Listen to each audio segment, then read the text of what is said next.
girls didn't work when we went to Tijuana. We didn't know that. I hadn't been to Tijuana in 20 years, so I had no idea that their service didn't work out there. And when it was starting to get late, like almost nighttime, I was in the rush to get out of there, and I was like asking Zailey, let's go. And You were okay. People, this is Ricardo. This is the boyfriend, alleged boyfriend.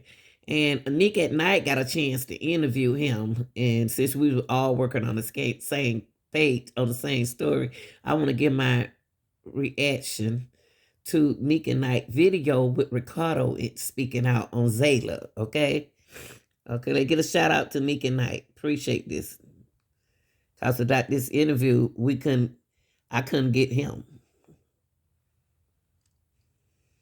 Mexico, because it was not what I expected when we got there. You know, it was just a lot of police everywhere, and it just seemed like it was like not the place to be after dark. You know.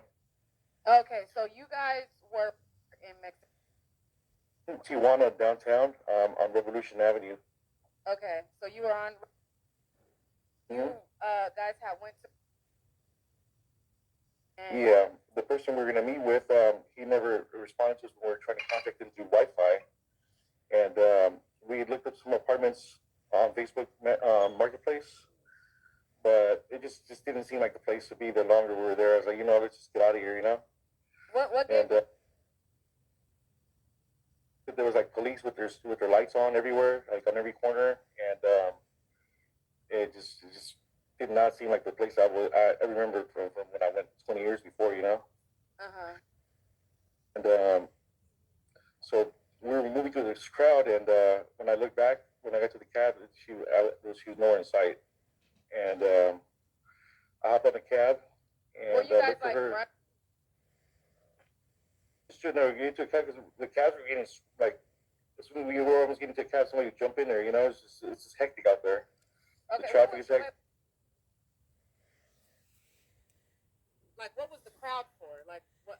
It's just crowded out there. I guess it's just so much traffic and people there. It's like New York, kind of, but more chaotic.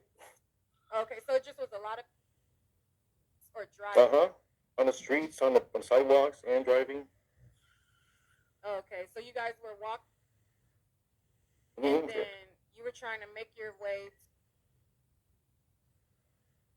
So there wasn't like a special event on or anything like that that was No, gonna make this crowd. I think it's just like that all the time in there. We were close to each other, and then a couple of times she would wander off and like looking at souvenirs and stuff, and I just kept reminding her like stay close to me. And unbeknownst to me, she was not on her meds, and she had left them at home by accident, but she never told me about that. I was asking her if she was taking her meds, and she What was. man? You gotta. Okay, slow Yeah, down. I'm gonna tell you guys that she has meds for. I believe she has schizophrenia. I'm not sure what her diagnosis is, but she's taking lithium and some other medications. And without them, it's caused her problems before, where she ended up in the hospital because she has like non-verbal even to that after a certain amount of time without her meds. So had I known that she was not on her meds, I would have probably been more attentive to like holding her hand or something. I thought she was all in her right senses, but when I didn't see her anymore. So, in other words, y'all, from what I'm listening to, Ricardo seen a reaction uh, with Zeta Flores, but he wasn't unsure what it was. But then he found out she didn't take her medicine. She wasn't taking her medicine, probably drinking and the other stuff behind the scene. It became affected. You know what I mean?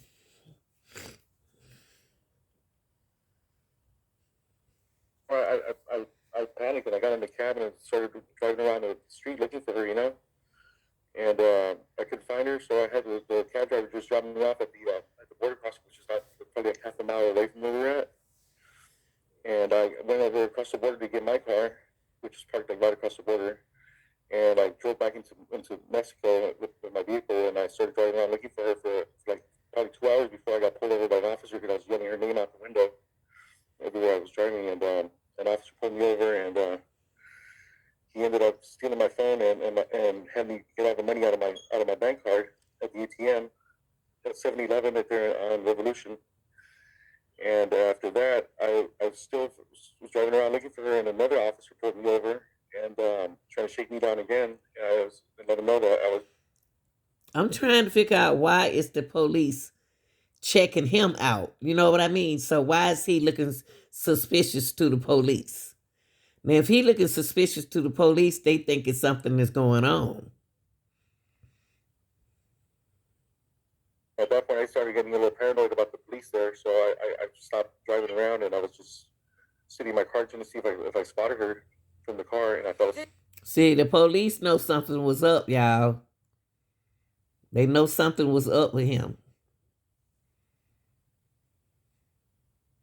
Had gone to like any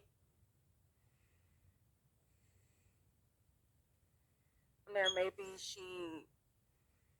And those terms, in terms of maybe she just like was wandering around, like sightseeing and stuff, and probably even looking for me, Did you go back? But if they are together, why are these cases so similar? If they together, why is it that they keep leaving the people who with them? This happened in the Kanika Jinka case.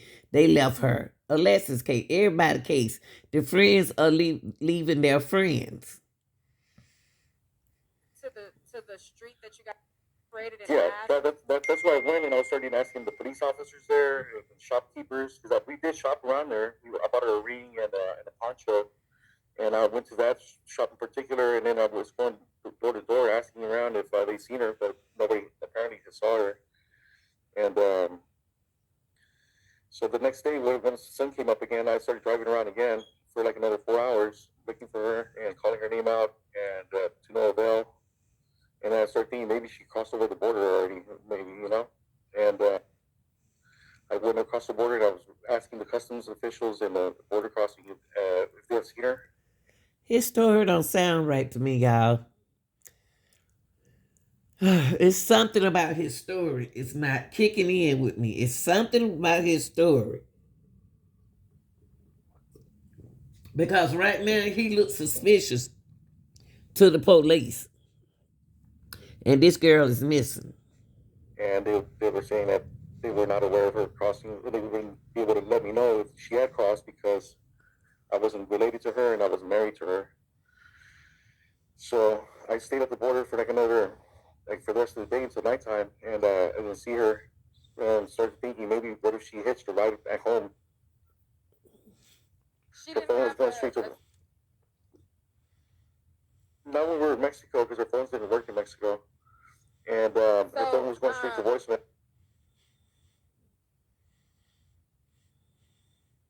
Now you couldn't. And then my phone got stolen by the police that night. So I really didn't have Wait a minute. How did his phone get stolen by the police? Police ain't stunning his phone. It's a lot of people out there got cell phones.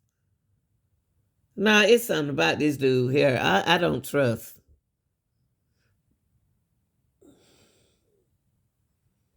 No way to get a hold of her after that.